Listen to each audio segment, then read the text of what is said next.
हाय अस्सलाम वालेकुम।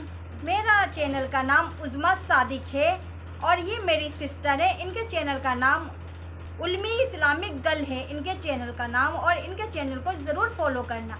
और आज हम बात करने वाले हैं वैलेंटाइन डे के बारे में। ये बहुत बड़ा फेस्टिवल है और इसे क्यों मनाते हैं आप इस वीडियो में देखें। वैलेंटाइंस डे को फेस्टिवल के रूप में किस लिए मनाते हैं और इसके ऊपर अरबों खरबों रुपया क्यों खर्च करते हैं और ये पैसा जाता कहाँ है, आप जानिए इस वीडियो में। कार्ड्स, फूल्स और इसमें बहुत सारी चीज़ें इंक्लूड रहती हैं और बहुत से लोग इस पर डिबेट भी करते हैं कि वैलेंटाइंस डे को बंद कर देना चाहिए। देखिए आप इस वीडियो में और वीडियो को पूरा एंड तक देखिएगा। Valentine's day. Happy Valentine's Day. Happy Valentine's Day. दुनिया के सबसे बड़े फेस्टिवल्स में से एक। इस एक ही दिन में चॉकलेट्स, फ्लावर्स और कार्ड्स की वजह से पूरी दुनिया में बिलियंस ऑफ डॉलर्स का बिजनेस होता है। लेकिन अब इस दिन को मनाना चाहिए नहीं मनाना चाहिए, ये तो बहुत बड़ी डिबेट है। लेकिन क्वेश्चन ये है कि ये दिन वैलेंटाइंस डे आखिर आया कहां से, और मोस्ट इंपॉर्टेंटली ये सारा पैसा बिलियंस ऑफ डॉलर्स किसकी जेब में जाता है। आज से 2000 साल पहले पूरी दुनिया में सिर्फ एक ही सुपर पावर थी, द ग्रेट रोमन एम्पायर। और जैसे ही एम्पायर अपनी ताकत की पीक तक पहुंची, एग्जैक्ट उसी टाइम अल्लाह ने इसी एम्पायर के अंदर अपना एक माइटी पैगंबर भेजा, ईसा अलैहिस्सलाम। ईसा अलैहिस्सलाम बाकी सारे पैगंबरों से बहुत डिफरेंट थे, क्योंकि एक तो वो बहुत बड़े मिरेकल से पैदा हुए थे, और जैसे ही वो बड़े हुए अल्लाह ने उन्हें अपनी तरफ से एक बहुत ही यूनिक पावर दी, जिससे वो किसी भी बीमार इंसान को सिर्फ एक हाथ के टच से बिल्कुल ठीक कर देते थे। और आगे जाकर ईसा अलैहिस्सलाम इसी पावर को यूज करके फलस्तीन के गरीब लोगों की मदद करने लगे, जिससे वो बहुत ही छोटी एज में फलस्तीन के सबसे फेमस आदमी बन गए। जिसके बाद वो जहां भी जाते थे हजारों लोगों का क्राउड उन्हें देखने के लिए जमा हो जाता था। लेकिन ईसा अलैहिस्सलाम को अपने इस फेम की कोई परवाह नहीं थी।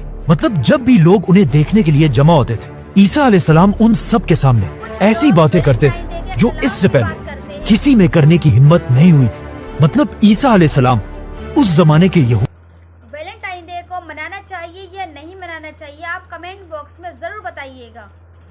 सलाम उस जमाने के यहूदी स्कॉलर्स को एक्सपोज करने लगे।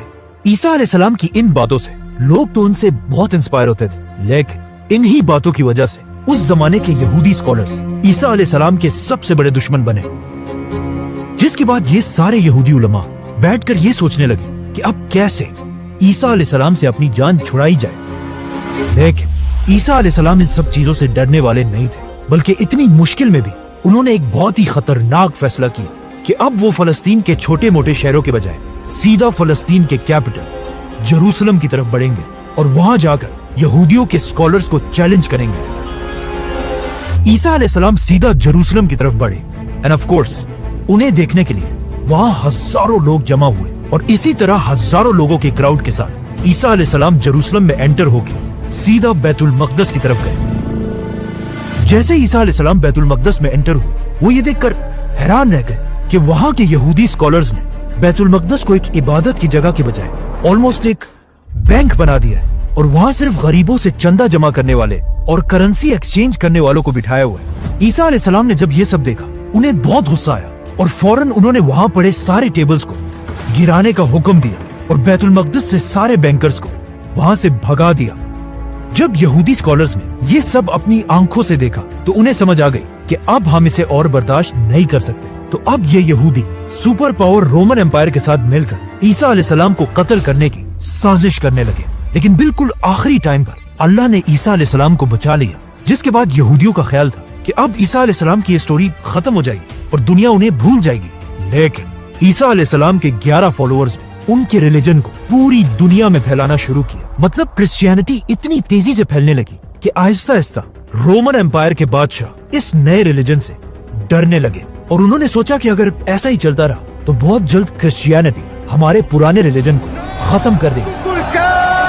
तो अब इस सब को रोकने के लिए रोमन एम्पायर के बादशाहों के पास सिर्फ एक ही हल था कि सारे क्रिश्चियंस को मारा जाए। जिसके बाद रोमन एम्पायर ने अपनी पूरी ताकत यूज करके क्रिश्चियंस पर जुल्म करना शुरू किया और जैसे जैसे वक्त गुजरता गया ये जुल्म और भी ज्यादा बढ़ने लगा। आखिर 200 साल के बाद रोमन एम्पायर के तख्त पर एक नया बादशाह बैठा, एम्परर क्लॉडियस।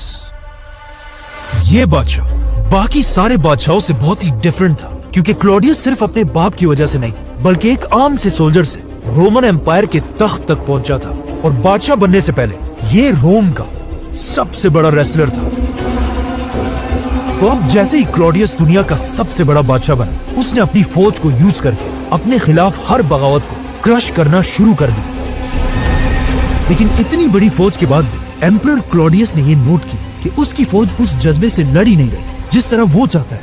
और जब क्लॉडियस ने पूछा कि ऐसा क्यों है तो उसे बताया गया कि हमारी army, the great Roman army में ज्यादा सोल्जर्स बहुत ही यंग हैं और जैसे ही इन यंग लड़कों की शादी होती है उसके बाद इनमें लड़ने का जज्बा बिल्कुल खत्म हो जाता है। ये सुनकर क्लॉडियस ने कहा कि अच्छा तो ये बात है, जिसके बाद आज क्रिश्चियंस की कहानियों में कहा जाता है कि क्लॉडियस ने एक बहुत ही अजीब ऑर्डर दिया कि आज के बाद पूरी रोमन एम्पायर में कोई भी यंग सोल्जर शादी नहीं करेगा। शादियों पर बैन लगाने से रोमन आर्मी की स्पीड तो बढ़ गई लेकिन यहाँ की आवाम अपने बादशाह से नफरत करने लगी क्योंकि शादियों को बैन करने के बाद रोमन एम्पायर में बेहयाई और रेप के केसेस बहुत ही ज्यादा बढ़ गए।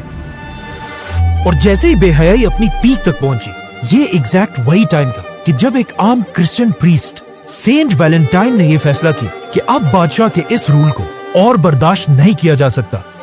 अब इससे आगे हिस्ट्री में तो कहीं नहीं लिखा लेकिन क्रिश्चियन कहानियों में कहा जाता है कि सेंट वैलेंटाइन अपनी जान की परवाह किए बगैर रोमन बादशाह से छुप छुप कर यंग लोगों की शादियां कराने लगा। जब लोगों को इसका पता चला तो वो दूर दूर से सेंट वैलेंटाइन के पास आने लगे और इस तरह सेंट वैलेंटाइन ने अकेले रोमन एम्पायर में बेहयाई के खिलाफ एक बहुत बड़ी कैंपेन शुरू की। लेकिन आहिस्ता आहिस्ता इतने लोगों की शादियां हुई कि ये खबर किसी तरह रोमन एम्पायर के बादशाह क्लॉडियस तक पहुंची जो इस वॉरियर बादशाह के खिलाफ एक बहुत बड़ी बगावत थी। तो आखिर एम्परर क्लॉडियस ने हुक्म दिया कि ये वैलेंटाइन जो भी है इसको ढूंढकर इसका सर काट दिया जाए, जिसके बाद रोमन फौज हर तरफ फैल गई और फाइनली सेंट वैलेंटाइन को पकड़कर उसे जेल में डाल दिया। जब वैलेंटाइन के फॉलोअर्स को इस बात का पता चला तो उन्हें बहुत दुख हुआ लेकिन फिर भी क्लॉडियस जैसे एम्परर के सामने वो कुछ भी नहीं कर सकते थे। तो यहाँ पर उन्होंने एक ऐसा रिवाज शुरू किया जो आज तक दुनिया में कायम है। जितने दिन सेंट वैलेंटाइन जेल में थे, हर दिन वो कपल्स जिनकी उन्होंने शादी कराई थी आकर वैलेंटाइन के जेल के सामने फ्लावर्स रखने लगे। काफी अरसे तक जेल में रहने के बाद अब फाइनली सेंट वैलेंटाइन का आखिरी दिन आ चुका था, 14 फरवरी। अपनी मौत से एक ही रात पहले वैलेंटाइन ने एक लड़की के नाम अपना आखिरी खत लिखा और पूरा खत लिखने के बाद इस लेटर के बिल्कुल आखिर में उसने एक ऐसी बात कही जो आज तक दुनिया में बोली जाती है, फ्रॉम योर वैलेंटाइन।